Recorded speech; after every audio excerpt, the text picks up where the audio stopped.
On this episode of the Bronze Metalist podcast, we talk about Suburbia, I've Given You All, and Now I'm Nothing by The Wonder Years. Or just Suburbia. Or just Suburbia.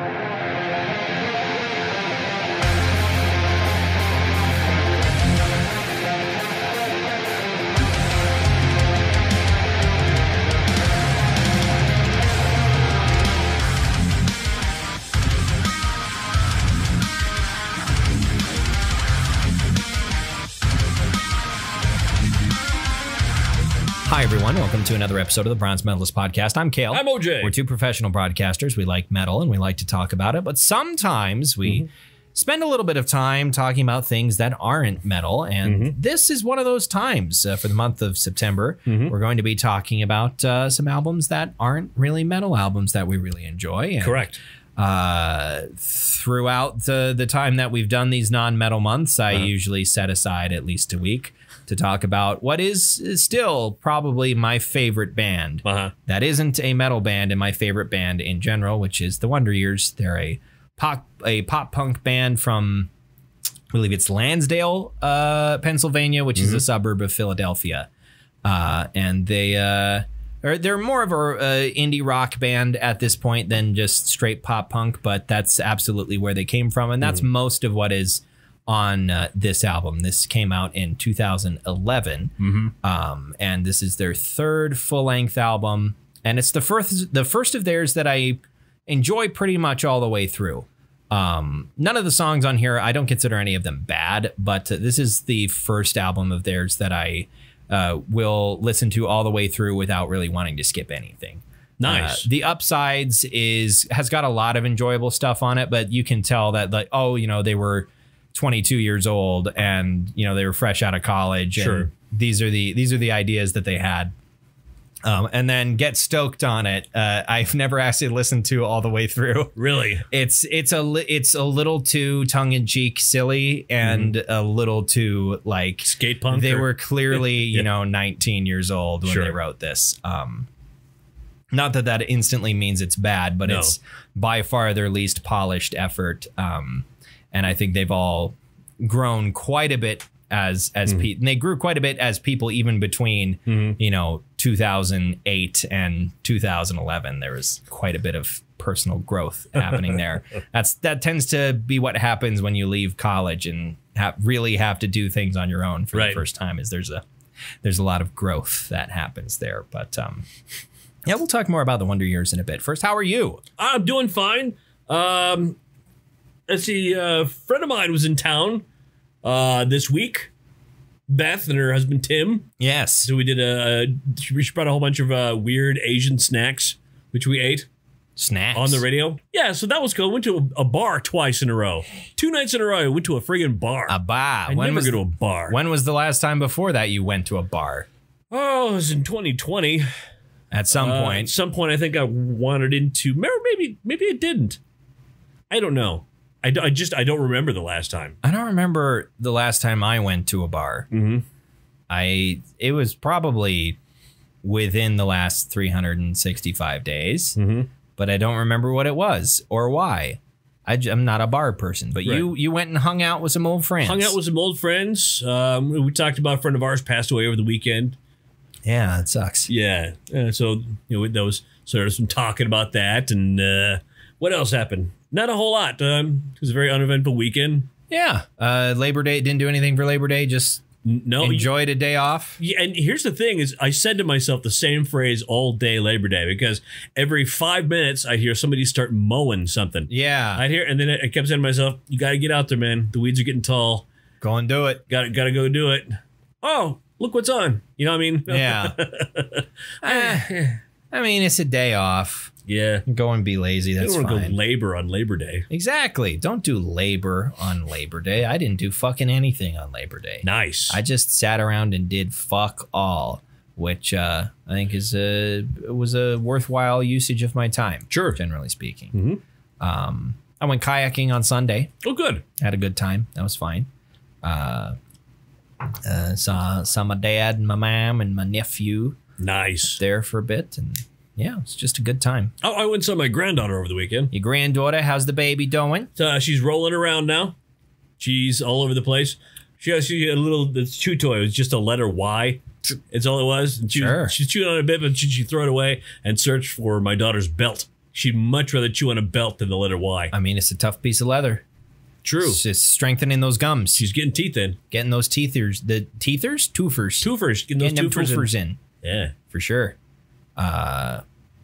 Yeah, what else have I done? Oh, I went and printed off a big thing yesterday. Sure. There was I had a whole snafu of sorts yesterday where I made there's a digital service called Inkarnate that I use to make maps for D&D. And I went and decided I was going to have like a full-size poster of this map printed off for use in our D&D game that we're starting on Sunday. And I took it to Lowe's Printing here in Minot, which is a great local print shop that has a bunch of wide format printing. And there was some concern that they didn't have the correct size of paper. Oh, no. Because I had made the image has grid lines on it, and the grid lines. Supposed to be an inch. Yeah, so I didn't. I did not make it. I didn't format it inch-wise myself. Okay. I just put a 36 by 36 grid on it in Inkarnate, and then exported it at 8K, which took about 15 minutes.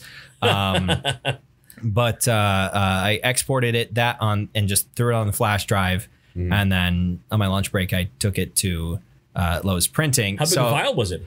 I don't know I can't remember how big it was. It's still just a JPEG, so it's not that big. It's just very high 10 resolution. 10 gigabyte. Yeah. It's just a very high resolution static image, so it's still not all that big. Sure. All things considered. Just takes a while to render all of the elements on the map, even though I flattened pretty much all the layers after a while. But I neglected to throw it into Illustrator, which I could have done, and I could have that way I could have made it 36 by 36 inches in like digitally. I didn't do that, but it all worked out. They had a paper that was big enough to print it on, and brought it home, cut off the excess. But the problem that I found that evening is nobody makes poster frames that are 36 by 36 inches because people aren't crazy like me. Nobody makes those.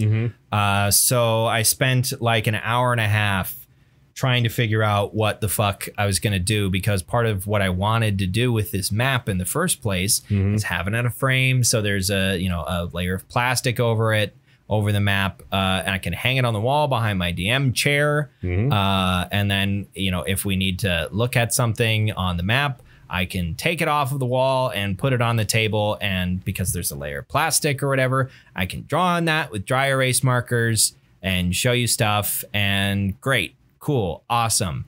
But the only thing that I could find for a while was hanger frames, where you have two magnetic strips, one for the top, one for the bottom, that you just put on, you just like clip the paper into, and then the top hangs from a nail or a pin or something. But that doesn't really work because that's just the bare poster. Right, and then you can't draw on it. Yeah, and I didn't get it laminated. It's just paper. So that was not really, it would even be hard to take off the wall and, put it on the table because it'll be flopping all over the place. So that wasn't going to work. And eventually I found a poster frame that was 36 by 42 or vice versa. I can't remember, but I found one that was a size that I could fit the poster into. Will you get it by Sunday? No, it probably won't be here till mid to late next week. I can't remember what the shipping said. But it will not be here by Sunday. So until then, I can just roll it up and put smoke it. Yeah, roll it up, and that would make one extremely long cigarette of whatever you're smoking. Whatever you're smoking. I always think it's kind of funny when people call it a marijuana cigarette. Yeah, I was smoking a marijuana cigarette. Yeah, which I guess that could theoretically be distinct from a joint, because usually you don't put a filter on a joint. Right. But I imagine if you were really making a marijuana cigarette, you could put a filter on that. Sure. You could. I think if you're just making like a rolled cigarette kind of thing, you don't necessarily put a filter. I think a filter would be. You can do that for waste. If you roll your own cigarettes. You can, like for tobacco. I mean, you can put. I did that for a long time. Yeah, roll your own cigarettes. I smoked Drum by Dewey Egbert. It's the big blue can, and it was funny when I was doing it. And it was the early days of me working in radio. I remember the first time, so because you could smoke in the room, it's fine. With all the equipment, and they came that was great for all that sensitive electronic equipment. Oh yeah, smoke. Yeah, it's great. Yeah, it doesn't destroy anything. The thing that you have to pay out the ass to fix when it damages your home. Yeah, exactly. And this was intentionally putting smoke in the air, but yeah, they came in. All they saw was just an ashtray full of roaches. They're like, "What are you doing in here?" I roll my own smokes now. I got confused for a second. I forgot roaches is a colloquial term for like joints. I don't know about drugs. Oh, you kids. I don't know about drugs. You kids and your non-drug use. I don't know anything about the drugs.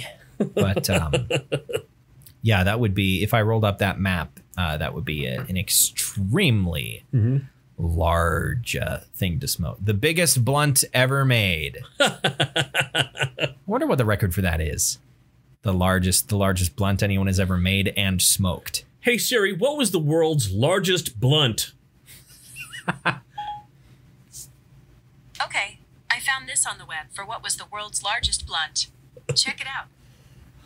Let's see. It says, according to my telephone, survey says it's a $24,000 joint. Oh, it disappeared. All I know is a $24,000 worth of marijuana. Yeah, that's a lot of marijuana. Right, that's a lot of marijuana. Like when you compare $24,000 worth of almost any other drug to $24,000 worth of marijuana, the volume is vastly different. Yeah. Oh yeah. I mean, $24,000, that's twice what I spend on hookers and blow on a Sunday. Lies. It's fun to lie with your friends. Yeah, it is. Yeah. Yeah, I'm trying to think if I've done anything else most recently. Well, you did a remote broadcast today. I did that today. It was fine. Yeah, it was fun. There was one there who was cutting it pretty close. That last one. I know. Yeah, I had about I asked one question too many and ended up with about 30 seconds. And also the presets on the radio that I had with me were erased. Oh, really? That's fun. So I couldn't just press a button twice and have it switch to the other station. Yeah, it was funny because I looked up and it was like, oh, there's 15 seconds left. Then I had a recorded voice track in there that I was going to let roll. I'm like, skipping that shit. And hopefully, Kayle gets done with his question. Yeah. By the time this is, so I went in, I'm going to read a liner. I'm going to talk about songs, maybe a little bit about the news. Yeah. I got this thing on my foot. Listeners out there at the zoo, you want to come take a look at my foot? Take a look at my foot. Podiatrists out there. Did you guys hear about Elon Musk? What's he up to? What's he been doing these days? Elon Musk. Melon Musk. I think Muskmelon. Yeah, it's something that's occurred to me many times. Is I feel like that's a missed opportunity for someone somewhere. Yeah, it should have been Melon, Musk. Yeah, that would be funny. Now I'm just thinking of Melon Lord from Avatar. I guess it would be Musk, Melon. I am Melon Lord. That's all I can think about now. Melon Lord. Fucking Melon Lord. Tough.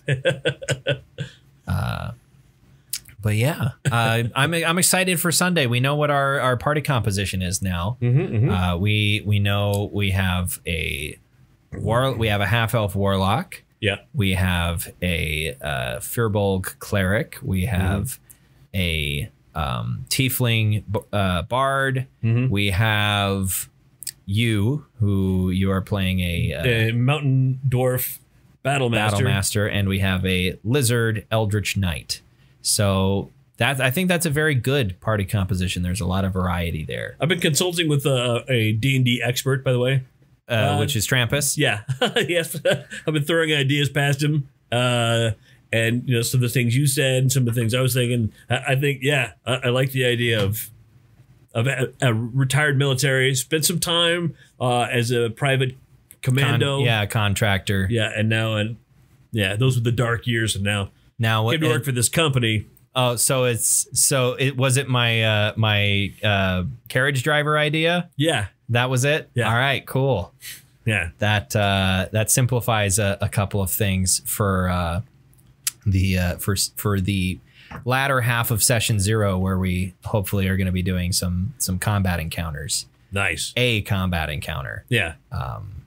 And prepare for the usage of my one terrain prop, which is a rock that I found on the other side of the parking lot.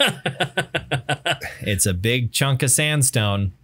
And it looked like this could be a real big boulder that exists in just in the woods somewhere. It's a really big boulder. And I feel like the rest of the party doesn't know that they just think he is just a carriage driver. Yeah, I mean, that might be how we introduce it. Yeah, that he's got a straw hat, has a piece of wheat he keeps between his teeth. Yeah. He's barefoot. A barefoot dwarf. Yeah. That's interesting. Usually halflings are the barefoot ones. Right. You're just doing He's been out of the mountains so long. You're just doing a real country bumpkin dwarf. Yuck. Well, shucks. Oh, secretly wearing, but he's wearing a big coat, and underneath that coat is his chainmail. Yeah, because you start with weapons and armor as a fighter, so that would be unfortunate. And he has boots. He's just not wearing. He's not wearing it. Yeah, maybe his feet hurt. You know, right? Sure. The boots are hard on his feet. He's got an ingrown toenail. Right, and plus his back is bad because he's sitting on a covered up battle axe the whole time. Now that would be uncomfortable. Yeah, sure. Is that the version of riding shotgun is riding battle axe? Yeah, riding battle axe. I mean, theoretically, you'd probably rather use a crossbow for that position, but sure. Which you can also start. Fighters get to start with one primary and one ranged weapon, or they actually have a bunch of different options for starting weapons. You can start with any martial weapon you desire. You can have a So I've never played 5th edition. I'm in the dark here, but yeah, you can have like any mundane martial weapon at the start. So if you want a greatsword, if you want a maul, which is a really big hammer, if you want a great axe or battle axe and shield or whatever you desire, a slingshot. There are slings. They're pretty awful. Yeah. Slings in 5th edition are pretty awful. They're much worse than slings are in real life. Really? Although there's some hyperbole surrounding that sort of discourse about how useful slings were in real life warfare. Because like, wow, you could, a sling at a certain distance, is as powerful as a pistol, as like a modern, pistol. It's like, yeah, but slingers were pretty rarely ever anywhere near as accurate as archers or crossbowmen. They were deployed en masse. The front line are not a bunch of guys with slings. Yeah, they were deployed in large numbers, and they threw a whole bunch of not rocks. It would small lead bullets, essentially. Yeah. Because they were much heavier than any rock you could come across. I think it'd be awesome if you had a rope caster, but that's a rope caster. Yeah. That's there's some innuendo there. A rope caster? Casting ropes. shooting some pipes. Ropes. Yeah. That would be there a lot of fodder there. Actually, I was taking that from a video game, Horizon Zero Dawn. Okay. There are theoretically builds you could do around ropes. I think if you had like, I don't know if because there's a magic rope. I can't remember what it's called, but you can do a whole bunch of different stuff with it. There's also a spell called Rope Trick. Is there a proficiency in just like roping? No, I don't think so. Oh shoot, that would be awesome. I think you could use it as a whip. You could use it as a lasso. You could use it as a trip device. I feel like that's just there are other proficiencies that cover. That would be awesome if you was proficient in rope. Proficient in rope. You had a little. I do. You throw it up on top of a building. Grappling hook. That's that's a separate item that you don't really need proficiency to use necessarily. I actually don't know. Now that I'm thinking, I think the sailor background gives you like some benefit for tying knots. I feel like mountaineering. Yeah, I don't think mountaineering would come with. I can't remember. There's probably something to deal with that in fifth edition is a lot less like 3.5 by the end of it. Part of the point of it was we have a rule for everything. Yeah. We have a something written down for every possible situation. Yeah. You just have to find it. And by the way, it's 2005, so good luck finding it on like a well-organized database online. Sift through 3,000 pages in 15 different books to find this one rule that your player wants to reference in this one action that should take 30 seconds, but is now taking 20 minutes. Fifth edition generally is a lot less like that, where it's more about, there's a Matt Colville video recently about how fifth edition is more structured around giving you a language with which to interpret your player's actions, or to, how a language that you can use to find a better solution to resolve your player's desired actions. Sure. Like if your player says they want to do something like that, instead of spending 15 minutes looking through a book to find exactly the right ruling, you can go, okay, well, this other thing works this way, and that's how this is written. So sure, that's sort of how they let you kind of use your own problem solving and deduction. Nice there. And part of being a good dungeon master for fifth edition is sort of speaking that language. You learn the language and get to make up your own sentences is the idea of it. But yeah, I think it'll be. I'm excited. I'm excited. Nice. I'm nervous. I'm terrified, but I'm excited. That'll be fine. I'm curious to see how my ethos going into this campaign pays off, because I've never tried this before, where I don't write a story.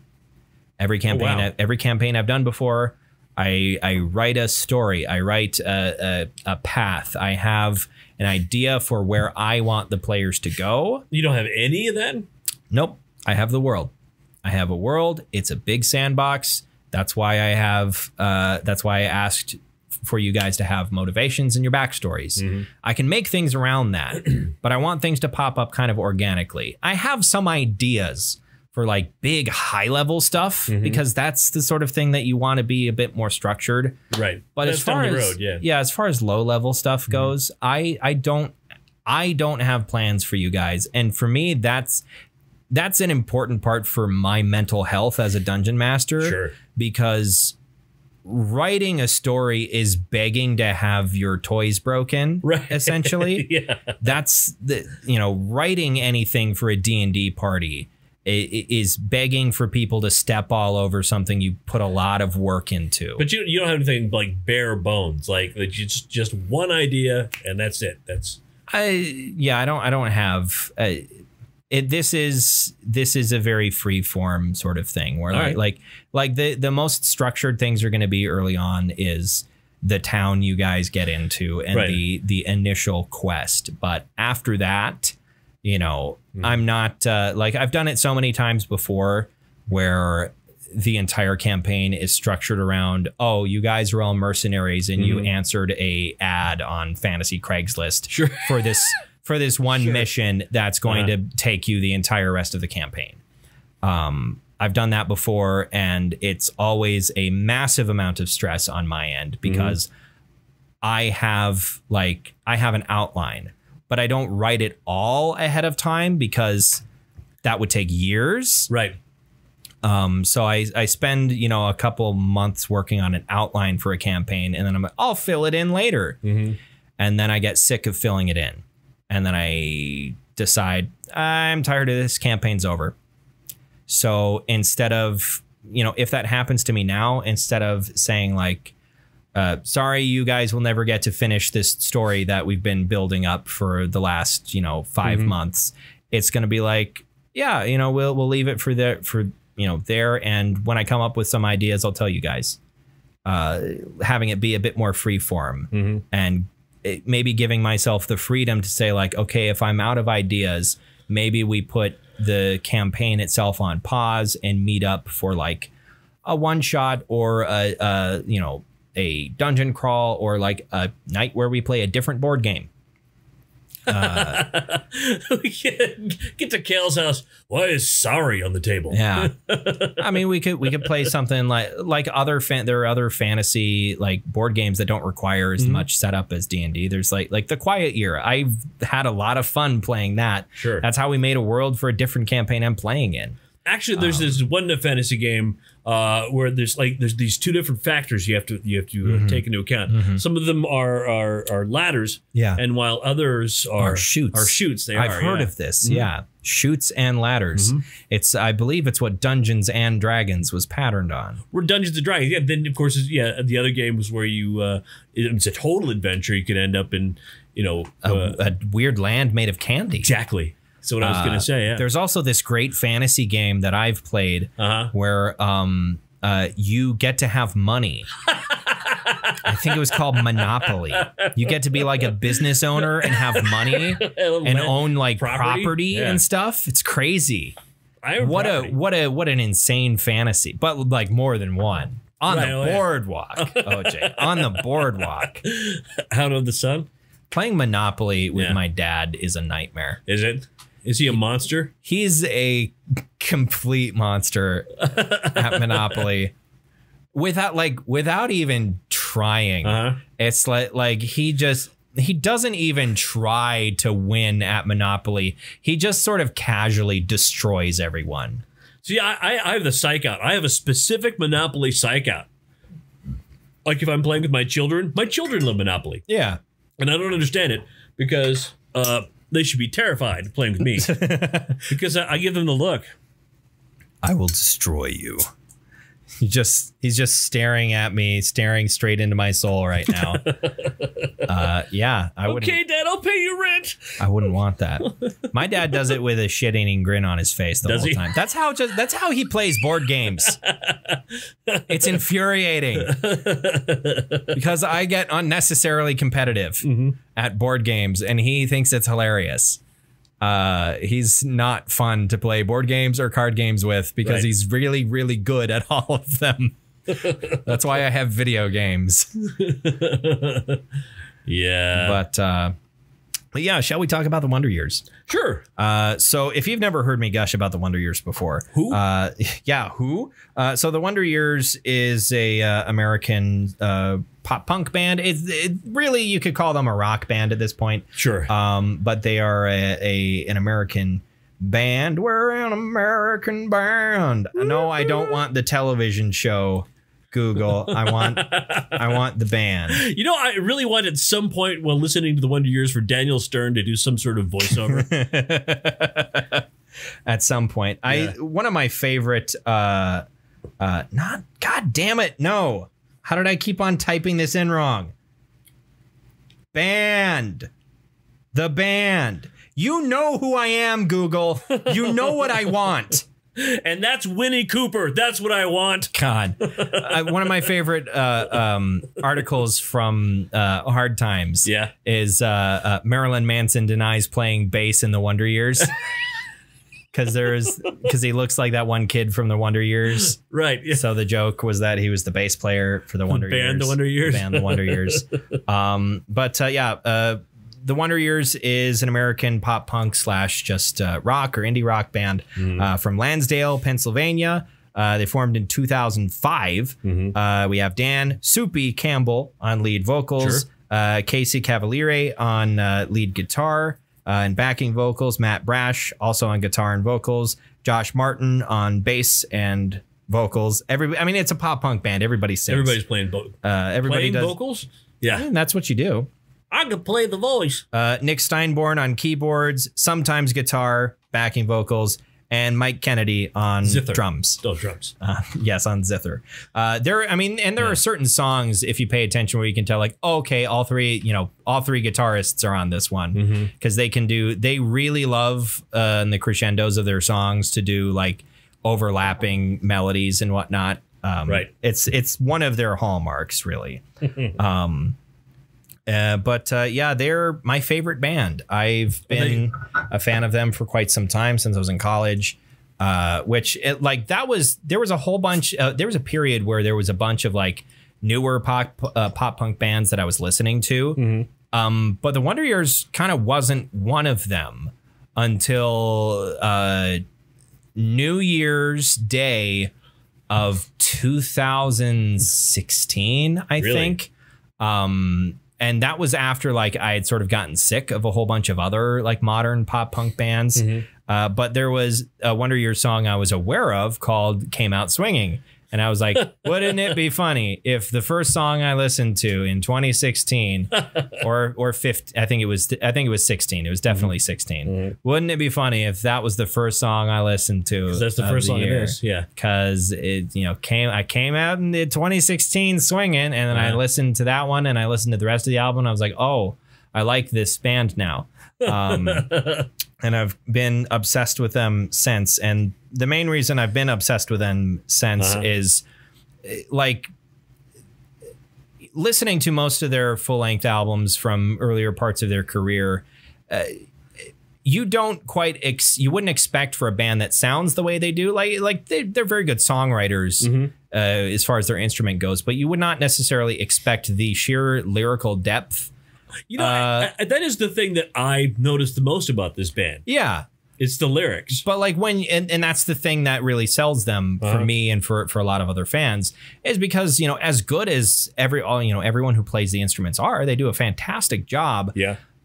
At the end of the day, it's not all that much different or any better or worse than any other, newer pop punk band out there. What sets them apart is Dan Campbell's lyrics. Because he is so incredibly straightforward but clever. There is a real trick to writing lyrics that way, in like making it clear, like, oh, I'm talking about something that definitely actually happened in my life. I'm not cloaking everything in 15 layers of metaphor to the point where when you hear it, it doesn't make any sense.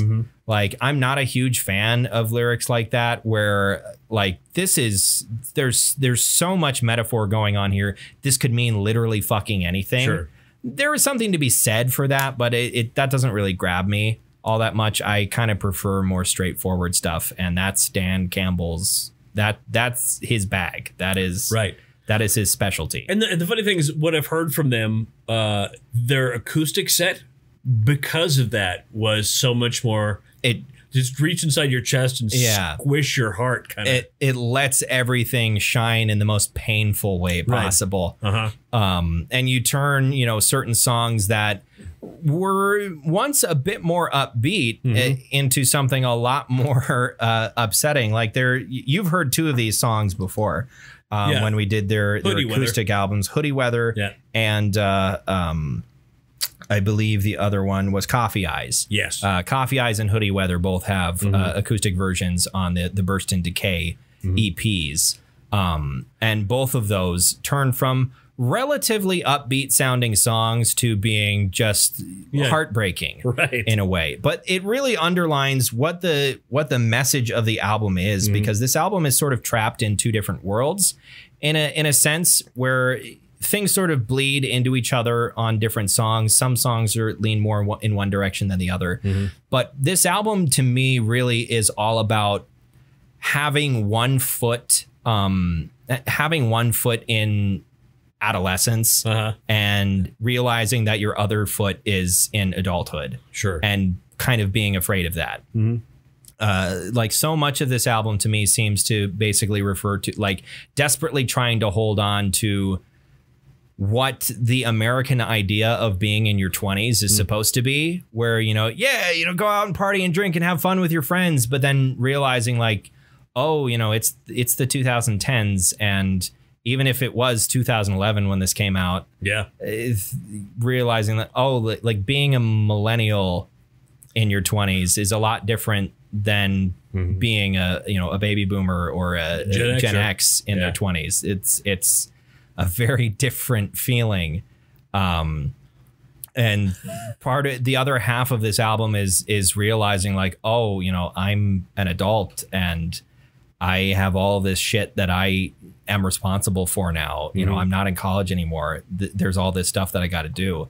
And I think part of I haven't looked this up, so I don't necessarily know if this was the case, and I probably have to dig for it fairly deeply. But I think like a big part of Came Out Swingin' is he mentions I left a real job and a girlfriend.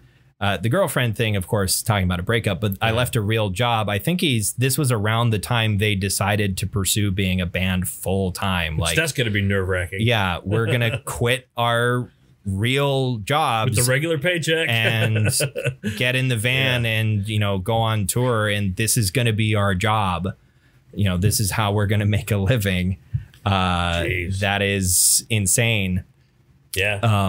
And sort of dealing with that and just being like, okay, well, I'm going to have to live in my friends' basements for a couple of years until I figure out whether or not this is going to work, because I can't afford actual rent. Right. I'll have to walk down the street and siphon gas from a car to roller rink.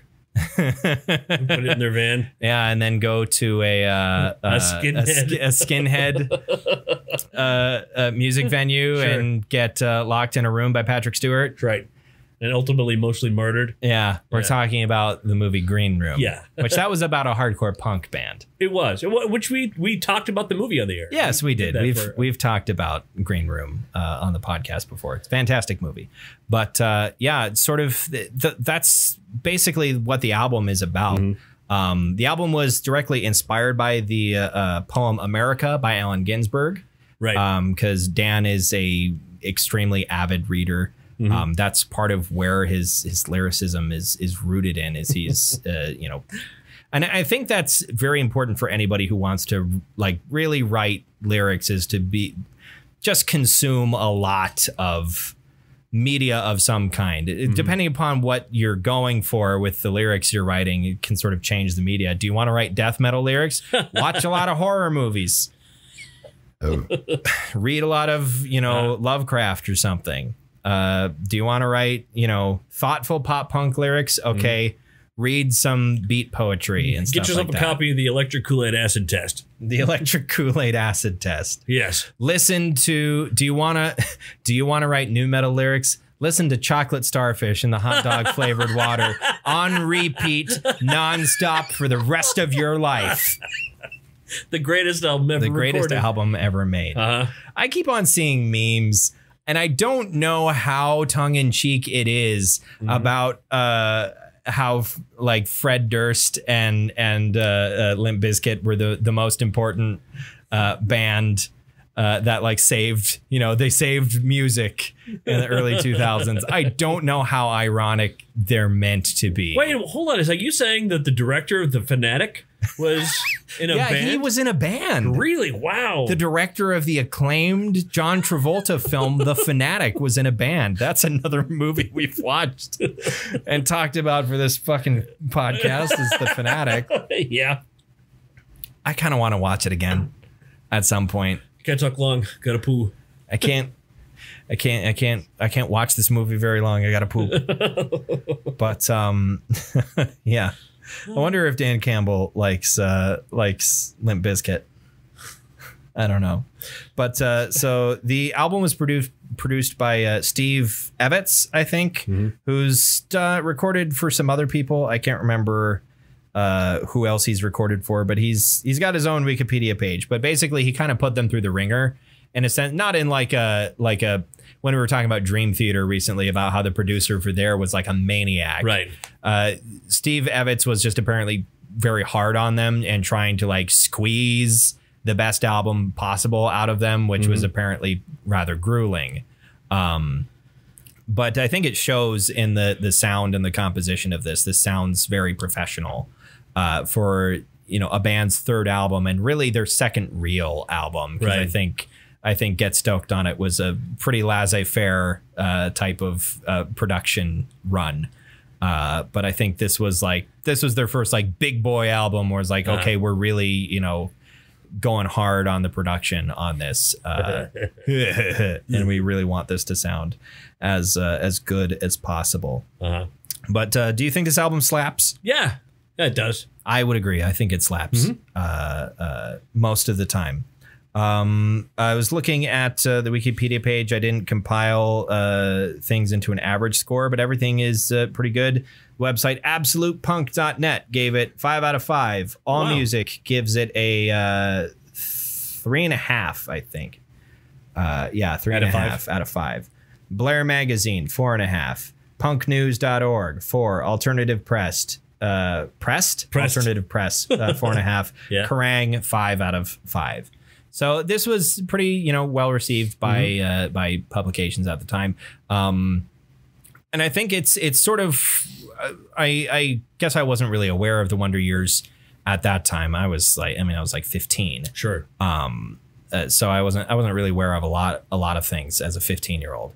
But I'm not super sure like how fans thought about it at the time. I think this is pretty well liked in their discography amongst other Wonder Years fans. I think their discography has got so much. There's a fair amount of variety to it, where it's not like certain bands where like, 90% of people who like this band have this as their favorite album. The Wonder Years kind of isn't like that. Everybody sort of has their own little thing that they like the most out of their discography.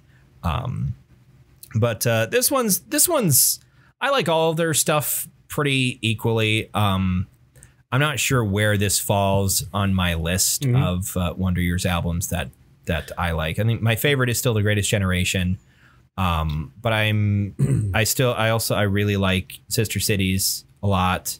I feel like I would have to give this another listen, simply because a lot of where the beauty lies in this is in the lyrics. Yeah. And that's hard to catch all the lyrics and really absorb them on one listen through. Yeah. I've listened to this so many goddamn times, right, over the last 5 years at this point. So I can sing along to pretty much every one of these songs. But that was also another thing that that acoustic versions really helped with, because you can understand some of the lyrics so much clearer. And so there were certain things I was like, I've been singing that wrong for years because I didn't bother to look up the lyrics. But what is your favorite song on the album? I think the one that left the biggest impact on me was Woke Up Older.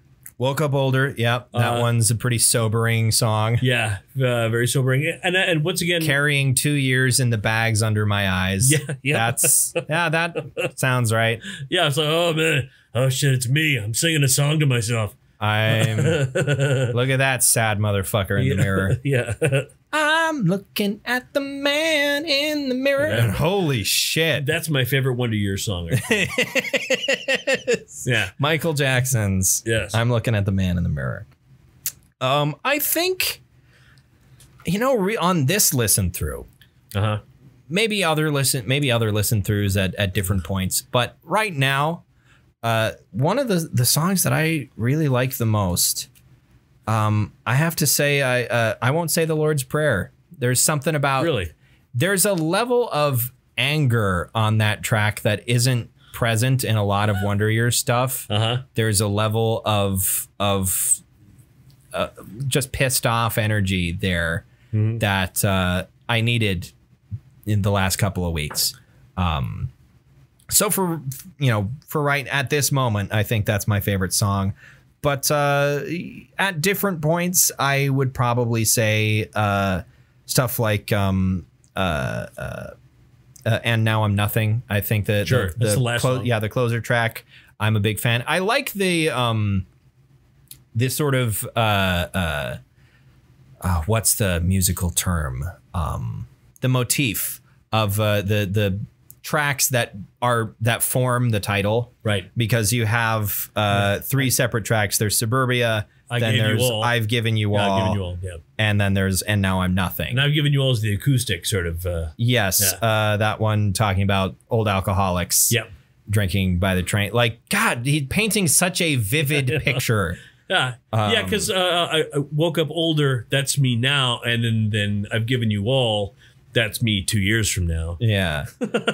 Then there's like, but like Suburbia, I've Given You All, and Now I'm Nothing. All have the same different versions of the same riff on them, essentially. Yeah. They're very smart about that. Yes, I love when they do stuff like that, which is part of why my favorite song of theirs is "I Just Want to Sell at My Funeral," because half of that song is a medley of all the other songs on the album, and I'm a sucker for that. It's really just a reprise. It's a reprise, and I love it. I like that. That is you know, the key to my heart is shit like that. That's part of why you know, it's one of the many millions and millions of reasons why I love Peter Jackson's Lord of the Rings movies so much, is because the music of those movies is so incredibly intricate. Oh, sure. Everything has a theme, everything has a motif, and but it all ties together. But they all tie together, but like you know, the way they weave between each other, and like you can recognize like, oh, there's you know, the that's the Ringwraith theme. That's that's Frodo's theme. Oh, here comes Elrond. Yeah, like you can learn to recognize the different themes. And there was, I think, a book that was written just about the music, about Howard Shore's composition, and how when you compare it to most compositions for modern movies, how completely bonkers it is. Right. How insane it is, the amount of work he put into those three movies, how crazy that is compared to the way most other movies are scored. You know, and it's funny, because back in the day I used to watch a lot of DVDs, because that's what you got. And I would fall asleep. What's a DVD? Well, it's a circle. It's a circle with movies on it. And here's a circle with music on it. I would fall asleep often watching the first movie. Fellowship. Yeah, Fellowship of the Ring. And then my dreams all night long would be the menu music.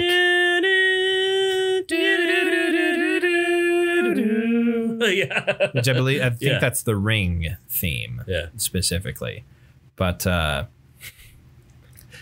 could, if it was, if they had Cate Blanchett's voice on the menu, I wouldn't mind falling asleep to that. Yeah. I'd fall asleep.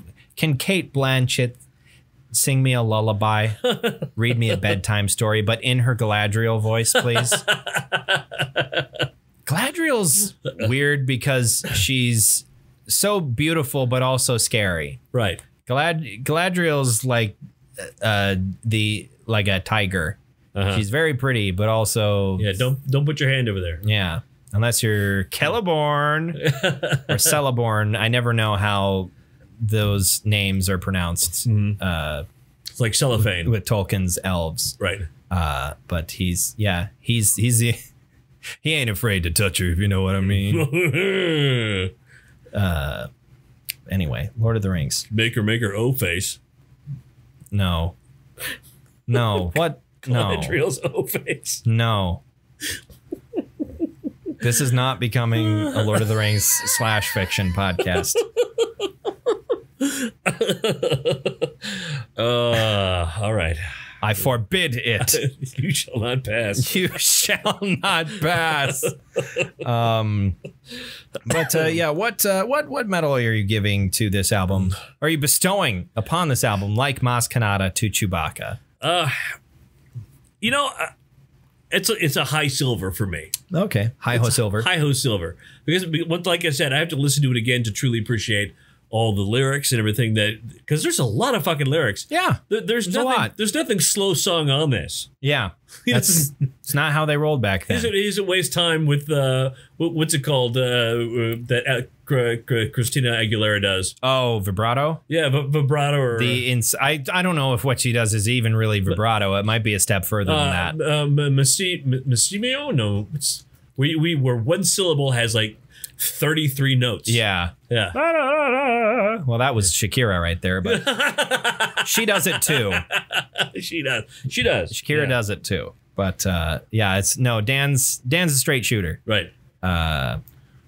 But and that's what I likes about him. And you give it a gold. That's what I appreciates about him. Yeah, I'm giving it a gold. Surprise. Who? It's Wonder Years. Why would I even? Why should I even bother saying? Right. That's the fact that you have all the lyrics memorized, of course. Yeah, I have. I've how many goddamn times have I listened to this? Of course, I'm giving it a gold. Absolutely. It'd be insane if I didn't. What are you thinking about next week? I'm thinking we're going to stick maybe with the punk theme. Only something that I don't know. Either you're going to really like it or you're going to really hate it. Okay. And it's a compilation album, which I've thrown at you in the past. Okay. Because I think all the songs on this are important. It's Give Me Convenience or Give Me Death. By the Dead Kennedys. All right. Give Me Convenience. I'm writing it down. So hopefully I won't have to text you on Tuesday next week. Or Give Me Death. Yeah. Dead Kennedys. The fun thing about the name The Dead Kennedys is that list has only got bigger. Only continually, yeah. I guess Ted Kennedy was still alive when they were around. Yeah. But that was mean. Yeah, in fact, somebody recently... We're really punching down at the Kennedy family. Yeah. I mean, if people are dead, I mean, you can't... It's not... somebody... I don't know. Hitler's dead. He can still get fucked. Sure. Stalin's dead. You can make fun of Stalin. But somebody posted on, like, Instagram here recently. It was just comparing the Kennedy family to no, not at all. No, they were just... They posted a picture of the three Kennedy brothers and said, name this band. Yeah. That's pretty funny. It was pretty funny. All right, Dead Kennedys next week. I'm into it. I'm excited. So until next week, you can find our pages on Facebook or on Twitter. We post episode links there. If you're the type that wants to listen in your browser, or if you just want maybe some form of notification when we upload a new episode, if you're terminally online and you always have your Facebook or Twitter open, you get a little notification. There's a new thing from Bronze Metalist. Or, you could just subscribe to our feed on your Apple Podcast app or on the podcast source by Libsyn. Find it in your Google Play Store if you have an Android. So until next time, thank you very much for listening to another episode of the Bronze Medalist Podcast. I'm Kayle. I'm OJ. Congratulations.